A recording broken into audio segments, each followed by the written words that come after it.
हिमाचल प्रदेश की चर्चित विधानसभा उपचुनाव सीटों में शामिल देहरा में कांग्रेस ने जीत का परचम लहरा दिया है। इस सीट पर मुख्यमंत्री सुखविंदर सिंह सुक्खू का जादू देखने को मिला है।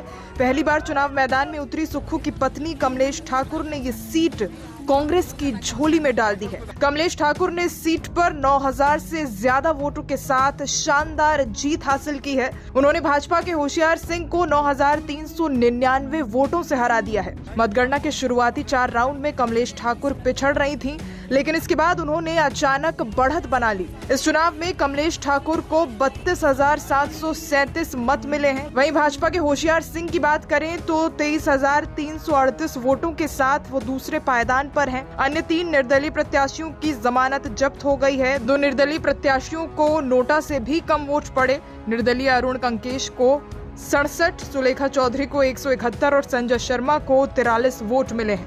150 मतदाताओं ने नोटा का बटन दबाया है। 2022 के विधानसभा चुनाव में इस सीट पर होशियार सिंह ने निर्दलीय प्रत्याशी के तौर पर करीब 3000 के मतों से जीत हासिल की थी।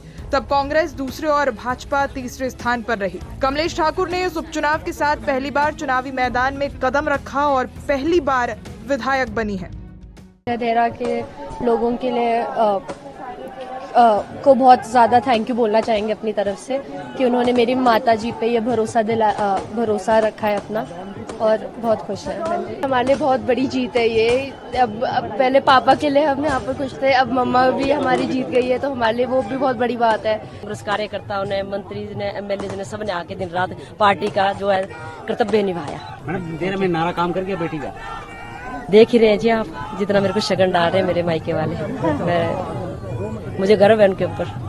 हिमाचल विधानसभा में अब पहली बार पति पत्नी की जोड़ी देखने को मिलेगी। देहरा उपमंडल में कमलेश ठाकुर का मायका होने के कारण कांग्रेस ने उन्हें इस सीट से प्रत्याशी बनाया था। मुख्यमंत्री सुक्खू के लिए ये चुनाव काफी महत्वपूर्ण था और उनकी प्रतिष्ठा दांव पर लगी थी। देहरा उपचुनाव में मैंने अपनी सरकार की साख भी दांव पर लगाई थी और 25 साल से कांग्रेस पार्टी वहां चुनाव नहीं जीत पा रही थी।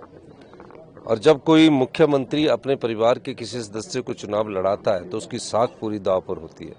भारतीय जनता पार्टी ने पूरा जोर लगाया, पर मैं देहरा की जनता का भी धन्यवाद करना चाहता हूं कि उन्होंने अपने विवेक का परिचय दिया और निश्चित तौर पर वहां एक अच्छी जीत कमलेश ठाकुर जी की हुई है। मैं उनको भी बहुत बहुत शुभकामनाएं देना चाहता हूँ।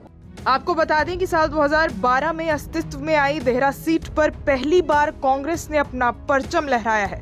2022 में इस सीट पर भाजपा का कब्जा था। 2017 और 2022 के चुनाव में ये सीट निर्दलीय के खाते में गई थी। इस सीट पर इस बार कुल 5 प्रत्याशी मैदान में उतरे थे।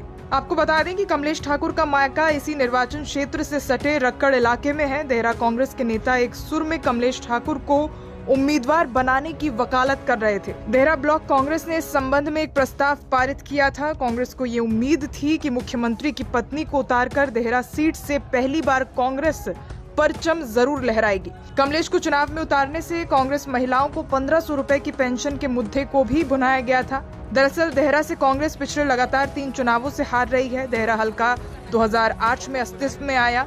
2012 के विधानसभा चुनाव में इस सीट से भाजपा के रविंद्र रवि जीते। 2017 और 2022 के विधानसभा चुनाव में इस सीट पर निर्दलीय होशियार सिंह विजयी रहे।